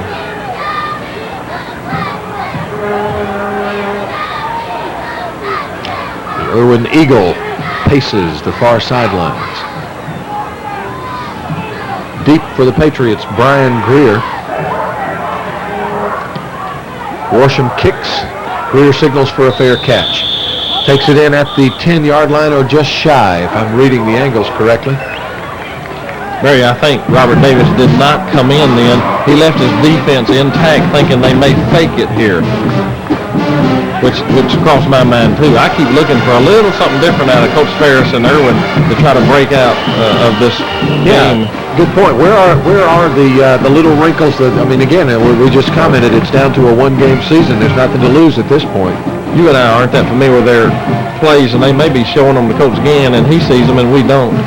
A 31-yard punt by Pat Worsham for Erwin puts Homewood in business at the 10-yard line, so deep in our own territory. Steed with the keeper around the right side. Well, those are tough yards for the quarterback to gain, but he gets about 5 or 6, call it 6, out to the 16-yard line. Barry, of course, we keep saying big plays and big drives and whatnot, but this is a big drive. Erwin's hoping to get a turnover here and get themselves back in the game. If we can drive the length of the field and put another touchdown on the board, that's really going to hurt their chances bad. All right, here's Steed looking now at 2nd and 6. He pitches to Davis. Davis looking for blocking. Oh, fumble on the play. Looks like Erwin may have gotten it. Yes, that's the call. The ball just squirted out and Erwin fell on it. So the defense will be called upon now to do its work as Erwin with a big, Homewood with a big turnover, and Erwin in excellent field position now. The Erwin coaches may have told their fellas to go for that ball there, that it's getting to the point where they need to do something like that. Now our defense has really got to come through for us. The first turnover of the game with 2:40 now remaining in the 3rd quarter. Erwin in excellent position to strike back at Homewood. Worsham counting. Blitz is on. Fake to the first man through. And touchdown Erwin. Oh my goodness gracious. This one's getting too close for comfort. Excellent play, give him credit. It's that great big old tight end again. Number 85, Rutledge, Roderick Rutledge, the sophomore tight end who must be standing 6'4", 6'5". They will probably go for 2, wouldn't you think, Larry, to catch up the missed extra point before? Yeah, I'm pretty sure they'll go for 2 here, Barry. The fake up the middle to Jason Horn, and the pass to Roderick Rutledge, complete for a touchdown. Here's Erwin for 2. They give us to Smith. Running, wants to throw. Complete. Again, Roderick Rutledge just reaches head and shoulders above everyone else and the pass is complete for the two-point conversion. That puts Erwin within a touchdown with 2:27 remaining. Homewood now with a 21-14 lead, and the Homewood faithful stand up and cheer for their team as they come out to receive this kickoff. Homewood wants to get back in this game. Barry, our coverage was there, and that just big old tall rascal was above everybody. It was like a basketball rebound. They threw it up for grabs, and their guy grabbed it. The brand new ball game, folks. 2:27 remaining in the third quarter, and Homewood up still 21-14, but Erwin threatening. Erwin bunched up tight, threatening the onside kick. Now they spread it out. And Homewood does too. Deep for the Patriots. Robert Davis in the middle. Elvin Skipper to the far side. Brian Greer to the near side. Ball straight up the middle. Will come down to Davis. Davis at the goal line. He takes it in. Robert right up the middle, looking for openings. Still on his feet. Good move at the 45 and a hard hit by number 12, Dabney Hunter, but I believe he may be hurt. He gets up, and he gets up very, very slowly. He just absolutely decided he would take on Robert Davis, and he came out the lesser for it. He was the last man to have the opportunity to take on Robert Davis. Great blocking up the middle and great run by Robert. Super run. Robert just tucked his chin in. I don't know if you noticed it or not. He just tucked his chin in and said, "I'm coming."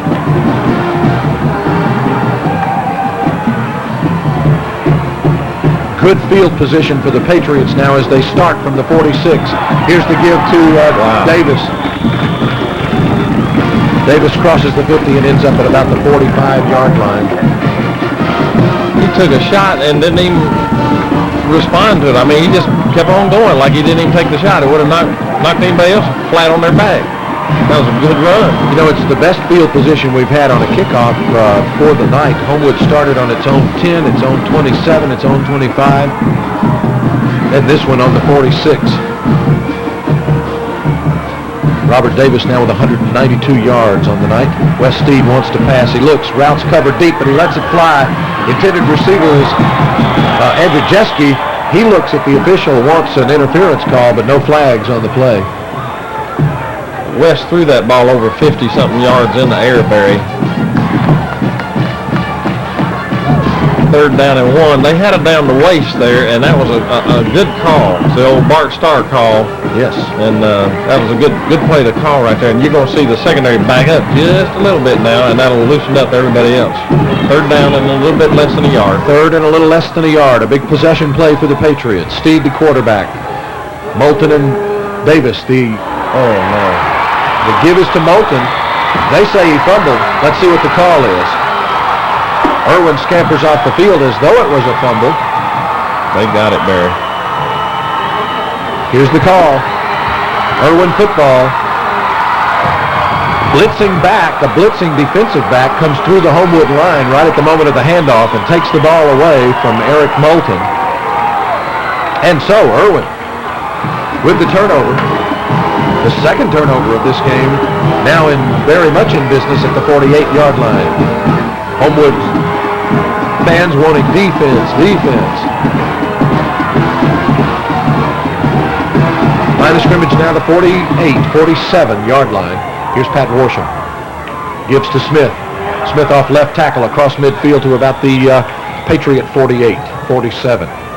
Barry, you're looking at a fired-up Erwin team. If you think they were motivated before the game, they're so excited now. Their sidelines are going crazy. They're patting each other on the back. They're excited to be in this game and be playing Homewood and be playing the type ball they're playing. They're going to go to as far as they can take their ability now. Homewood's defense is really going to be tested. Right after the gain of 6. Line of scrimmage now the Homewood 47. Here's Worsham on the first man through. It's Horn. Horn into the Homewood secondary. Dragged down by Henry Walburn. Alexander Adamson assisting on the tackle, but Horn with big running yardage moves it deeper into Homewood territory. 15 seconds remain in the quarter. We'll take a break at the end of the quarter as the clock now starts again. Less than 10 seconds. Probably won't get a snap off in this the third quarter. Time runs out. So, as we head into the fourth quarter, hold 4 fingers into the air. And remember that Homewood is up by 21-14 as the fans on this side stand and congratulate their team, but it's going to take something to get ready for this Erwin team in the fourth quarter. We'll pause and be right back, and we'll remind you, as always, that you're watching Homewood Patriot football.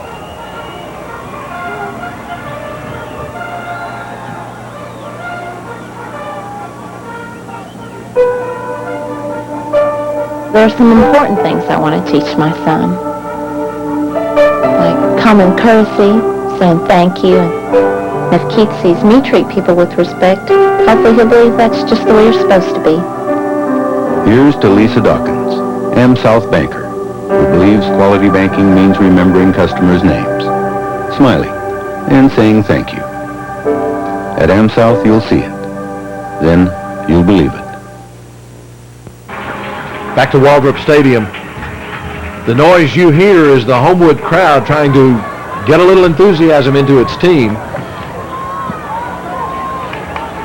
As we have paused for a moment to lower the colors, and you see the squadron of young ROTC people who brought the flag down for us. What we're paying attention to now is Homewood bunching up and trying to stop Erwin. We've got 1 quarter left to play. Homewood up by 21-14, but Erwin with the ball in Homewood territory at the 32-yard line. Their quarterback is Worsham. He fakes to Smith. Pressured, incompleted pass. Michael Coggin with lots of pressure. Dusty Smith with lots of pressure in that Erwin backfield. Barry, these high-pressure playoff games like this Homewood squad's been there before, and I think in this fourth quarter with the pressure and the game and everything on the line, they're going to come through and show that they can do it. Erwin, I hope they're going to fade. I really believe our Patriot squad's going to come through in the clutch when they need them right here. All right, here's Erwin now looking at 2nd and 10 on the incomplete pass. 32-yard line, the line of scrimmage. Lots of noise from the Homewood side. Worsham shouting the signals, and flags fly. You got a delay game penalty from your back judge.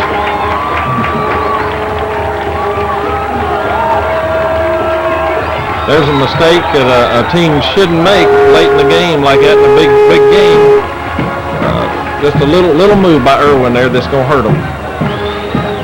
The 5-yard walk-off takes the line of scrimmage back to the 37 and makes it second and 15 now for the Eagles.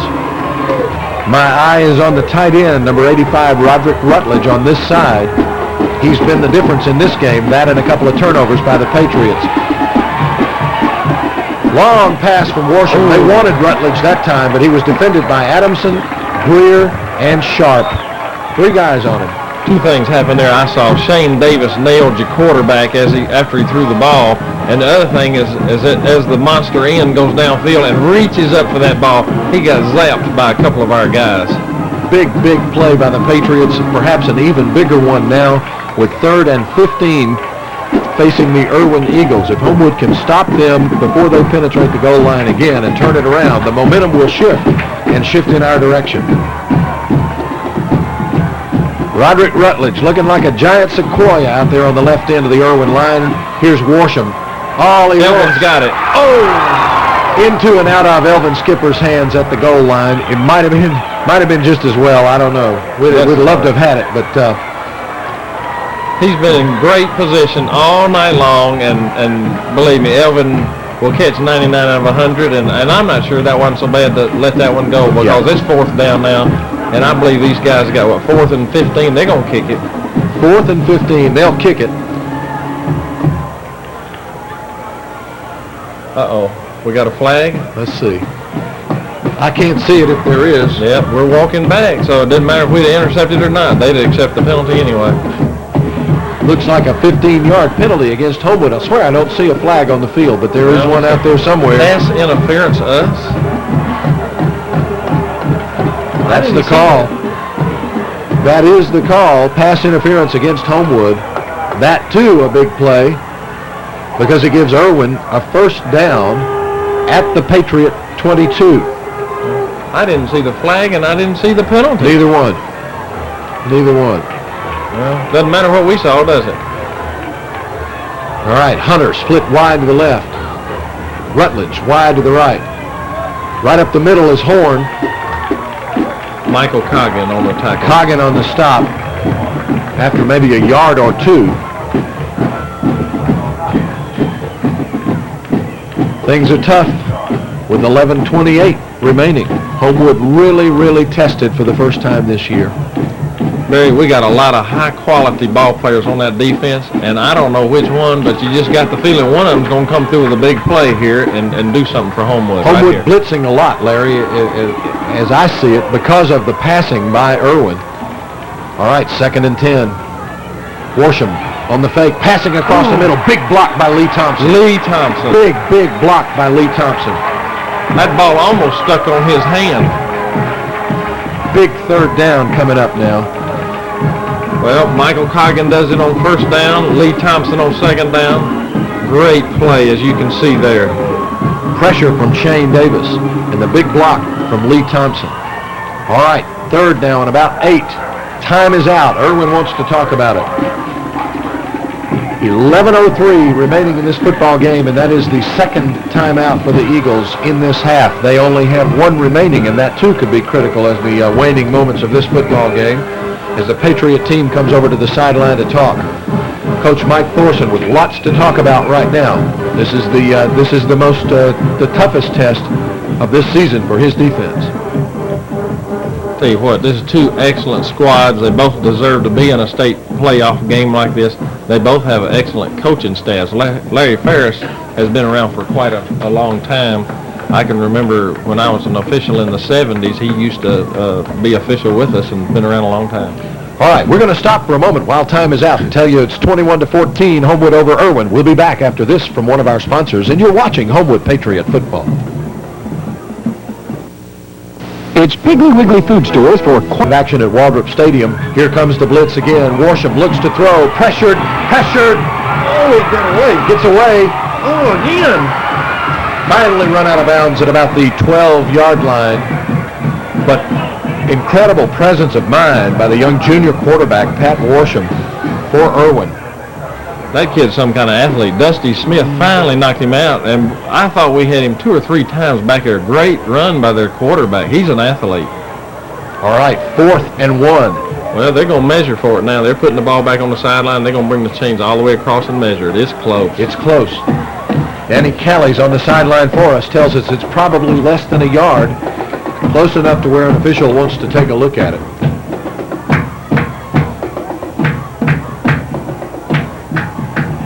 About a yard. But I think they want to use the chain for an accurate spot out in the middle of the field there. I think you're right, Barry.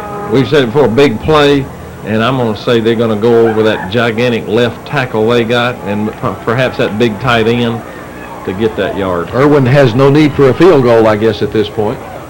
No, they're going to run the ball. Big 76 is in there, and he's an outstanding blocker at the left tackle. Sam Baker, and he's only a junior. All right, Homewood fans on their feet. The horns are blowing. This possibly one of the key plays in the game. 4th and 1. Worsham gives to Smith. 1st down and more. They put strong side right and had that big 85 over there and ran that side. Big play for them. Big play for the Eagles. It takes it down to the 8-yard line after the gain of 5. Homewood with its back against the wall now. 10:43 remaining in the football game. A lot of the Homewood faithful standing at this point. Uh-oh. A lot of movement. We'll see who it is. Looks like we came across, but I don't know if they drew us offsides or not, Barry. I'm hoping. No. The indication is it's offsides against Homewood. With the line of scrimmage at the 8-yard line, it would be half the distance to the goal. There you see the story with 10:14 now remaining in the game, and Homewood clinging to a 21-14. 230-pound Stanley Lee comes in, and 155-pound Elvin Skipper comes out. They're putting the weight in the line now into the goal line defense. Homewood with a goal line defense. Erwin, who has been passing all night, now inclined to run with the ball at the 4-yard line. Here's the give to Smith. No, Horn. Horn across the middle, maybe for a yard or two. Depends on the spot. Looks like it's inside the 1 yard line. Certainly inside the 2 yard line. Looks like Lee Thompson, Eric Rebels, Eugene Sharp, maybe even Stanley Lee in on that tackle. Our thanks to Tommy King with the sideline camera tonight. Here's Erwin. It's 2nd down now and 2. Here's the give to Smith. Oh, he's No way. That brings up 3rd. I'm sorry, it was Jason Horn. The result was the same. Stanley Lee getting up from the bottom of the pile. And Lee Thompson. Lee Thompson. The gain of 1. The ball now on the 1 yard line. But Erwin in 2 down territory with 3rd and 4th remaining. The 12th play, the 12th play of their drive following the turnover. Barry, they got the 2 big boys side by side, left tackle and left end. Worsham, the quarterback. No signal from the referees yet. This will be 4th down as Worsham fails to make it. The ball less than a foot away from the goal line now. You want drama? Stay tuned. Wow, not even a foot, Barry. Look at that. Great camera shot. Wow. It doesn't get any closer than that. They're the guys who make the difference down there. Rebels, Smith, Coggin, Hammaker. Homewood on its feet now, 4th and less than a foot. The clock moves with 8:29. Everybody's bunched up in the middle. Left tackle again. Oh, Worsham wants to pass. He throws. Complete, touchdown. Oh, great call by Coach Ferris and the Erwin coaching staff there. Because I've just, with those 2 gigantic guys side by side, I felt like they had to go over them. Everybody focusing on the big tackle and the big tight end. And Erwin 1 point away from tying this football game. Renda is the kicker. I'm sorry, it's Posey is the kicker on extra points. He missed one earlier. Let's hope. Homewood wants a block. Low snap from center, but the kick is up. No good. No good. Oh, my goodness gracious. Oh, my goodness gracious. Dale Posey, a senior kicker, you know he's got to be feeling sorry, but right now I feel real good for Homewood. Oh, my goodness gracious. A low snap from center, difficult to handle. And Posey's kick is wide to the right. Does the expression dodge a bullet come back? Barry, still, 8 minutes to go in this ball game. 8 minutes left in this ball game, and Homewood tenaciously clinging to a 21-20 lead. It's been a long time since I've seen one this close and this exciting with still this much time to go. This reminiscent of the Fayette playoff game last year where Homewood turned it around in the last seconds, literally the last seconds of the game. Good bit of time left here. Erwin set to kick. Seems like forever since our offense has been on the field. I hope it didn't get cold, but they need to take charge here of this game. 13 plays for the Eagles, 53 yards following the turnover, and 4:41 off the clock. Here's the kick. Worsham the kick. Touchback. Davis takes it in the end zone. It'll bring Braun out to the 20-yard line. I think Robert wanted a shot at that. He's going to get his chance in just a minute here. The key perhaps in that drive, Larry, 2 penalties against Homewood. The pass interference call that was the mystery call nobody saw except the officials. And those things just sort of took the air out of the balloon. Well, that's history now. We've got to take charge with this offense. Wes Steed and the other leaders on that offense have got to come through. Robert Davis, senior Robert Davis, we got to go here. Here's Steed, 1st and 10 from the 20. Homewood wants to work, get it moving. West with the give to Davis. They focus on Robert, but Robert gets 3 yards, maybe out to the 23-yard line, maybe 4 yards. Homewood going back to basics now. They'll call on Moulton for blocking, interior lineman for blocking. All year long, we've mixed it up very effectively with passing combinations. Steed on the option run.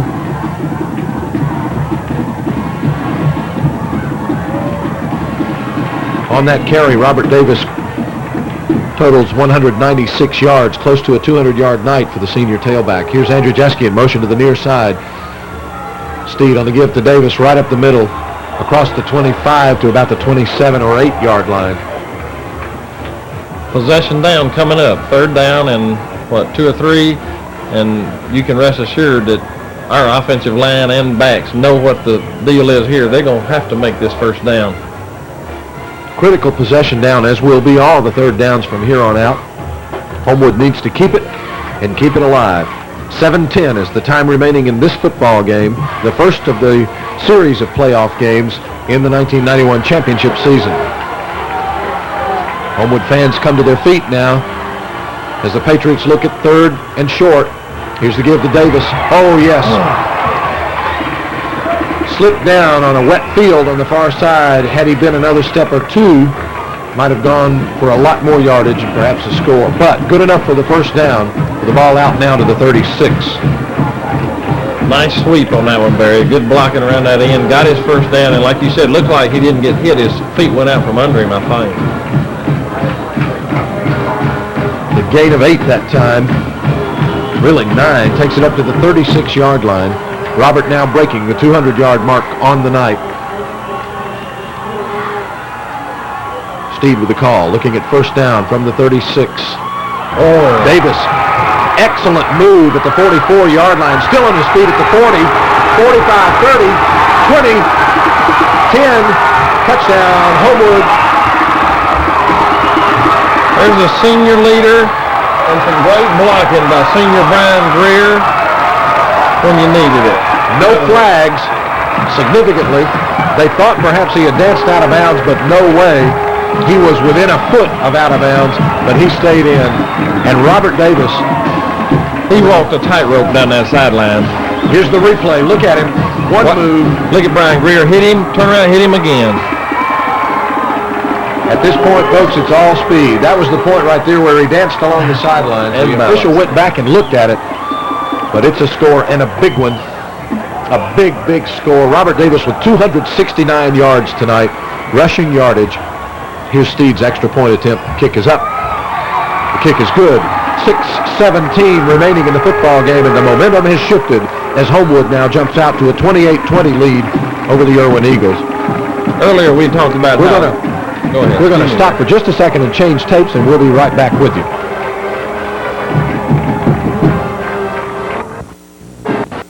Run from scrimmage from our own 36-yard line for the score by Robert Davis, the senior tailback. And as we said right before we broke to change the tapes, on that touchdown run, Robert now has 269 yards on the night. Goodness gracious. Here's West's kick. A high kick comes down at the 8. Kevin Smith still on his feet. Keith Smith, still on his feet. Smith brings it out to about the 29-yard line. Man, I'll tell you, Erwin's got one good kicking game. They've really been good on kickoff and punt returns. They really do. Darian Finley made the tackle on that. Barry, I was going to say, it's one thing to make a good play once in a while during the season or in a game, but when you really need it in the state playoffs, when your team's really battling a one-point game, your All-American tailback, Robert Davis, takes the ball and runs all the way down when you really need it. 4 plays and 76 yards on that drive. Only a minute 51 off the clock. But more importantly, 7 points on the scoreboard. Here's the give to Keith Smith. Smith around right in. Woo, big hit at the 26. Big hit at the 26, 25-yard line. I think Eric Rebels, Shane Davis, and Brian Greer all in on that tackle. And I couldn't see who delivered the big pop, but somebody really blasted him. You can feel the momentum shift, as you would expect that it would on the Davis score, as Homewood gets just a little cushion back. Here's Worsham on 2nd and 9 now. He wants to pass. The intended receiver is Roderick Rutledge, and it tipped off his left hand. Rutledge with 2 key receptions tonight. But that one was not to be, and that brings up 3rd and about 8. They keep going to that big fella, and Alexander Adamson was right there with him, and Henry Walburn coming over. They keep going to that guy, and I keep thinking we're going to get something out of that. With the speed of Alexander Adamson, we may yet before the night is over. 3rd and 9. Worsham in an obvious passing situation. Blitz. Right across the road. Intercepted. Eric Riebels with the football. Riebels moves at the 20. Down to the 15-yard line. Big turnover by Eric Riebels. There's the defense. If you didn't know which one of them was going to do it, but it was Eric Riebels tonight. Great big play, nice rush. The defense comes through and the offense is going to take it. There's a replay. Great play. Right at the 40-yard line, the blocking turned around, set up for him. Riebels down inside the 20 to the 15, and Homewood now ready to strike again as the clock continues to move at 4:54 remaining in the game. You got to be proud of that defense, Barry. Line of scrimmage, the 15-yard line, following the Riebels interception. In the backfield, Steve with the pitch to Davis. Incredible presence of mind as he was being dragged down. He still pitched the ball, but the gain of only about 2 or 3 yards on the play. Well, the clock's going at the same time, and Erwin's going to wish they had some of those timeouts back in just a little bit. Gain of 3 down to the 12. The color guard and the Star Spangled Girls and the Homewood band whooping it up on this sideline. Complete change of mood from about 2 minutes ago, courtesy of that Homewood Patriot offense, and now the defense turnover, the interception by Eric Riebels. Here's the pitch to Davis. Robert wants running room around right in, but won't get it. Maybe to the 16 or 15-yard line, but Erwin bunched it up on the right side and brought him to a stop after a gain of only about 2 down to the 10. They clogged up outside, and the middle guard came all the way over once Robert had stopped just for a second, and he's the one that finally put the lick on Robert to take him down. Run, clock, run is the caption on that one. 3:35 now, remaining in the game. Greer split to the far side. Andrzejewski in motion in that direction. Steed with the give to Davis on the misdirection across right tackle. Inside the 10 to about the 8, but the going is really slow. And that brings up 4th and about 4 now. Let's look for a field goal unit. Yeah, here they come. This is going to be a big field goal. Big scoring opportunity for the Patriots here. If they can get a field goal, then Erwin would have to score twice to win. So Davis and Moulton are out. Oh. Steve will kick. Erwin calls timeout after burning that much off the clock, and that's it. I don't know that their coach will be thrilled with that call of a timeout there. I guess I missed that. I'm not sure why. I'm glad he did it.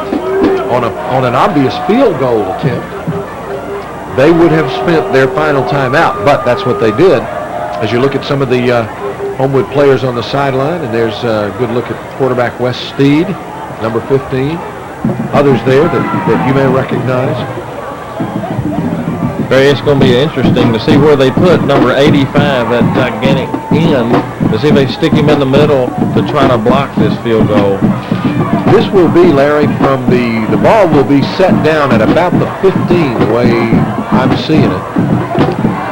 So a 25-yard attempt. Wes is, 2 for 4 on the season?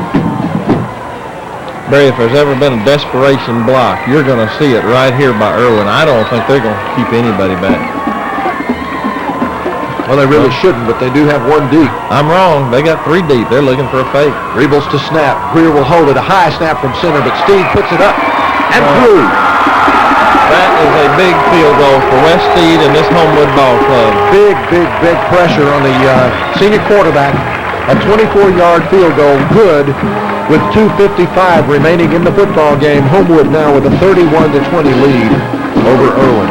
Wes has played a fantastic game, as have all these Patriots. Barry, this is an outstanding Erwin club that I hope we got down now, 31-20.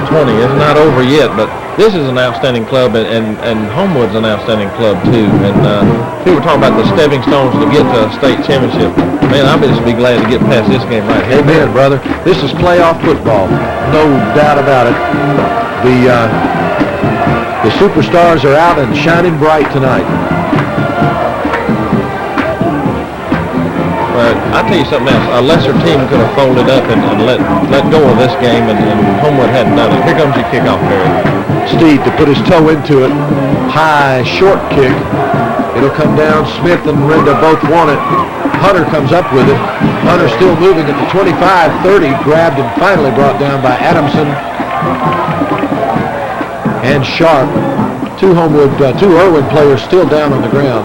Tamer Savory made a nice stop on that, too. Good point. Tamer in on the special team. Somebody took a hard hit in a kidney, I believe, and he's down on about the 30-yard line. Larry, how about this for a stat? Senior tailback Mr. Robert Davis now has rushed the ball 29 times, has 277 yards. Against Erwin, the last time he played him, he had 315, I believe. You know something, though, Barry, still go back to that last run. Of course, he's made a lot of great long runs, but when you need them, when the game's on the line, the big man steps forward and takes it all the way down, as does the offensive line. Absolutely. And Brian Greer, he stuck with his block, didn't make a clip when he had an opportunity to clip, backed off and then came back and made another great play. Well, and the team as a whole, that is, after all, what we're talking about here, has 397 yards of rushing offense. So almost a 400-yard night for Homewood, 277 of that so far on the strength of the running by Robert Davis and the blocking that goes in front of him. Again, I want to say the Patriots. While we have an injured player on the field, let's take a timeout for a commercial message. 2:40. Robert Davis. Yeah, let's take a replay. That was the shot that twisted the knee of the player who's now moving off the field, and I believe that is their number 12. That's Dabney Hunter, the big playmaker for Erwin. He's played an excellent game. Excellent football game. I hope he's all right. Looks like he's moving okay on both legs, so maybe he'll be all right. Erwin ready to go up at the line of scrimmage. We're driving. Everything's going their way, and a lesser team could have folded, but these guys got a class act, been there before, and they came through when they needed to and turned this game back around in their favor. Absolutely, no question about it. All right. The clock moves again. 2:46 now remaining in the football game. Pat Worsham obviously to pass. Completed pass to Patrick Renda. Renda out of bounds after the gain of about 6 or 7. Erwin will work the passing game and will work the sidelines if they hope to do anything at all, because as we told you just before the break, Erwin is out of timeouts. Am I correct in saying that? Erwin is out of timeouts. They've used all 3 in this half. So they're working the clock and working the sidelines. The gain of 7 now brings up 2nd and 3 for the Eagles. The line of scrimmage just shy of the 40. Worsham's pass is complete to Renda. Renda out of bounds at the 43-yard line. Knocked out by Adamson and Sharp, it looked like. Adamson was way off of him that time. I think the coaches got him laying back so they won't come up to try for the interception, so they'll have that pump and go down the sideline and get a quick score. Clock stops with 2:35 remaining. First down for Erwin.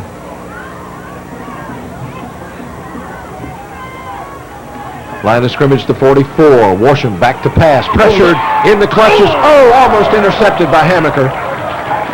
Shane Davis in his face, and he just weakly got a little lob pass off just out of the fingertips of Jonathan Hammaker. Shane Davis just all over the quarterback. Dusty Smith also. Michael Coggin also all over the quarterback, Pat Worsham. Bringing up 2nd and 10 now. Erwin desperate to keep the drive alive. The clock stopped with 2:30. They'll run it out as best they can with no timeouts remaining. Here now 2nd and 10. Worsham back to pass. Into and out of the hands of the intended receiver, Dale Posey on the far sidelines. I'm sorry, not Posey. It was Robert Doremus. Doremus, the sophomore receiver. Barry, with no timeouts left, they've taken away any kind of running game that they can have. They haven't had a great running game all night. But a draw play here could be a devastating punch to themselves if they get nailed for a loss or a yard or 2 gain. Absolutely. So on the incomplete pass that time, or the out-of-bounds pass, Posey to Posey, it brings up 3rd and 10. Erwin with a possession play. So here, Worsham to throw. just barely gets it away, and Rutledge takes it in at the 38-yard line. Roderick Rutledge, the tall sophomore tight end, and there is a flag on the play. Michael Coggin was in the quarterback's face again, and he slipped away and threw it up for grabs, and his giant tight end out-jumped everybody again. We'll see what the call is.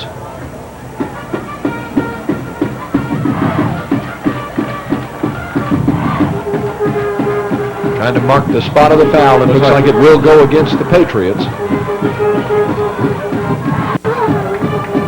Face mask. A face mask penalty, 15 big yards against Homewood. Wow. Wow. That takes it down to the 21-yard line with still 2:16 remaining in the football game. Homewood holding on to a 31-20 lead. Don't leave yet, folks. This one's still not over. By a long ways. Erwin would have to score twice, being down by 9.